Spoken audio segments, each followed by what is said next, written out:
안녕하세요. 7월 말 중국에서 문서 하나가 퍼졌습니다.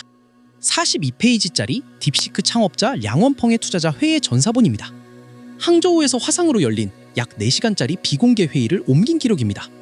텐센트의 기술 매체가 편집을 거쳐 공개했고 곧바로 중국 안팎으로 번졌습니다. 먼저 분명히 해두겠습니다. 이 전사본을 딥시크는 공식적으로 확인해주지 않았습니다. 그러니까 지금부터 나올 발언들은 유출된 기록에 담긴 것이고 회사가 인증한 공식 입장이 아닙니다. 그럼에도 이 문서가 화제가 된 이유가 있습니다. 특이점이 언제 오느냐는 질문에 량원펑이 대부분의 사람들과 다른 답을 내놨기 때문입니다. 오늘은 이 42페이지에서 특이점과 관련된 대목만 골라 읽어보겠습니다. 먼저 이 회의가 왜 열렸는지부터입니다. 딥시크는 지금 첫 외부 투자 라운드를 진행하고 있습니다. 규모가 500억 위안을 넘습니다. 우리 돈으로 약 10조 원, 달러로는 74억 달러 규모입니다. 투자 전 기업 가치는 3,675억 위안, 약 540억 달러로 매겨졌습니다. 투자자 명단도 공개됐습니다. 량원펑 본인이 200억 위안을 넣고 텐센트가 100억, 배터리 회사 CATL이 50억, 내시지와 JD와 IDG가 각각 30억 위안을 넣습니다. 이 숫자들의 의미는 단순합니다. 지금까지 자기 돈으로만 움직이던 딥시크가 처음으로 거대한 외부 자본을 받는다는 것입니다. 그리고 그 돈을 받는 자리에서 량원펑은 회사의 방향을 길게 설명합니다. 그 방향의 한가운데에 지속학습이 있습니다. 여기서부터가 핵심입니다. 량원펑은 이렇게 말합니다. 지금 인공지능에게 부족한 것은 취향이나 직관이 아니다. 부족한 것은 계속 배우는 능력이다. 이 문장을 곱씹어 봐야 합니다.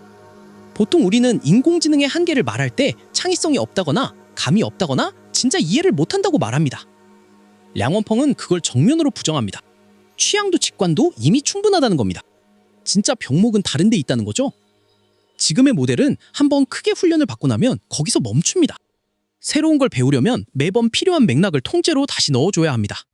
사람처럼 어제의 경험이 오늘의 나에게 자동으로 쌓이지 않습니다. 그래서 량원펑은 말합니다. 에이전트 다음으로 우리가 풀어야 할 문제는 지속학습이다.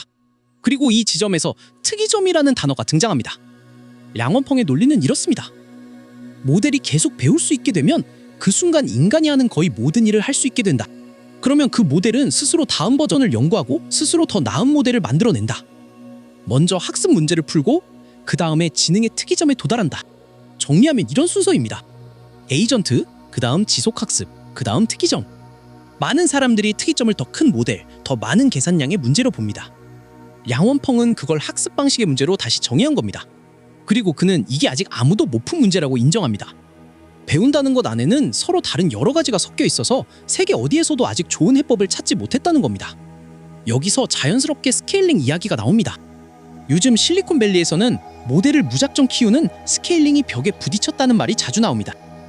데이터도 계산량도 한계에 가까워졌다는 겁니다. 량원펑의 대답은 단호합니다. 그건 그들의 사정일 뿐이다. 중국 기업들은 아직 그 수준 근처에도 못 갔다.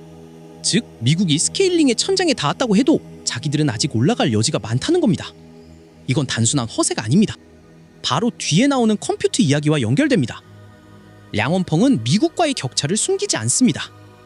딥시크는 미국 최고 연구소들보다 약 2년 뒤처져 있고 그들의 20분의 1 정도의 계산 자원으로 움직이고 있다고 말합니다. 쓸 수 있는 칩이 많지 않고 가격도 비싸다고 인정합니다. 그러면서도 그는 모든 차이를 결국 컴퓨터 자원의 차이로 설명할 수 있다고 말합니다. 재능이나 아이디어가 부족한 게 아니라 계산할 기계가 부족하다는 겁니다.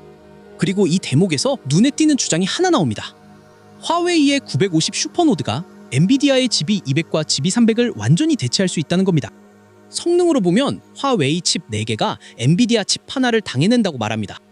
효율은 아직 뒤지지만 국산 칩을 4개 붙이면 격차를 메울 수 있다는 계산입니다. 그래서 그는 격차를 이렇게 요약합니다. 칩의 격차는 대략 4배, 그리고 2년이다. 지금은 2년 뒤처져 있지만 이 격차를 6개월로 나아가 3개월로 줄이고 싶다고 말합니다. 여기까지가 기술 이야기입니다. 그런데 이 회의에서 가장 인상적인 부분은 오히려 돈에 대한 태도입니다. 딥시크는 지금 가장 싼 프론티어급 모델로 유명합니다. 투자자라면 당연히 이렇게 묻고 싶을 겁니다. 가격을 더 올려서 돈을 더 벌면 되지 않느냐. 량원펑의 대답이 이 문서의 성격을 보여줍니다. 그는 이윤을 극대화할 생각이 없다고 말합니다. 가격은 장비를 사고 나서 약 10달 만에 본전을 뽑는 수준이면 충분하다는 겁니다. 이걸 사람들은 6배 이윤이면 충분하다는 말로 옮겼습니다. 더 짜낼 수 있는데도 딱 그만큼만 가져가겠다는 겁니다. 그는 그 이유를 절제라는 단어로 설명합니다. 절제는 전략이다. 적게 가져가는 쪽이 많이 가져가려는 쪽을 이긴다. 가격을 절반 올리든 2배로 올리든 토큰 소비량은 거의 변하지 않는다는 계산도 덧붙입니다. 즉 폭리를 취해도 시장이 그만큼 커지지는 않으니 차라리 싸게 풀어서 판을 키우겠다는 겁니다. 이 절제 철학은 오픈소스 전략으로 이어집니다. 량원펑은 우리의 가장 강한 모델도 아마 오픈소스로 풀 것이라고 말합니다. 약한 모델만 공개하고 강한 것은 숨기는 방식은 쓰지 않겠다는 겁니다. 이유는 뜻밖에도 실용적입니다. 모델을 모두에게 열어두는 것이 특이점에 도달할 확률을 높인다는 계산입니다. 더 많은 사람이 같은 모델 위에서 실험할수록 지속학습 같은 난제가 더 빨리 풀린다는 논리죠. 여기서 우리는 이 회의 전체를 관통하는 하나의 그림을 볼 수 있습니다. 량원펑에게 특이점은 가장 큰 모델을 가진 회사가 먼저 도달하는 결승선이 아닙니다. 지속학습이라는 문제를 먼저 푸는 쪽이 규모와 상관없이 도달하는 문입니다. 그래서 그는 컴퓨터가 20분의 1이어도 자기들에게 승산이 있다고 보는 겁니다. 문제를 규모에서 학습으로 옮겨 놓으면 게임의 규칙이 바뀌기 때문입니다. 물론 여기서 냉정해질 필요가 있습니다. 첫째, 앞서 말씀드렸듯이 이 전사본은 딥시크가 확인해주지 않은 기록입니다. 발언의 뉘앙스나 맥락이 실제와 다를 수 있습니다. 둘째, 지속학습이 특이점의 열쇠라는 건 어디까지나 량원펑의 가설입니다. 그가 스스로 인정했듯이 아직 아무도 이 문제를 풀지 못했습니다. 풀 수 있다는 보장도 그게 정말 특이점으로 이어진다는 보장도 없습니다. 셋째, 화웨이 칩이 엔비디아를 대체한다는 주장도 투자 유치 자리에서 나온 말이라는 점을 감안해야 합니다. 자기 회사의 앞길을 밝게 그리는 건 그 자리의 속성이기도 합니다. 그럼에도 이 문서가 남긴 질문은 진짜입니다. 특이점의 병목은 무엇인가? 한쪽에는 더 크게 키우면 된다는 스케일링의 세계관이 있습니다. 다른 한쪽에 량원펑처럼 학습 방식이 진짜 관문이라는 세계관이 있습니다. 만약 후자가 맞다면 특이점을 먼저 여는 것은 가장 많은 GPU를 쌓은 회사가 아닐 수도 있습니다. 지속 학습을 먼저 푸는 누군가일 수 있습니다. 그게 실리콘밸리의 거대 연구소일지 20분의 1의 컴퓨터로 버티는 항저우의 회사일지는 아직 아무도 모릅니다. 그래서 이 42페이지가 흥미로운 겁니다. 가장 적은 자원을 가진 쪽이 가장 큰 그림을 그리고 있기 때문입니다. 그리고 그 그림의 중심에는 더 많은 계산이 아니라 계속 배우는 능력이 놓여 있습니다. 정리하겠습니다.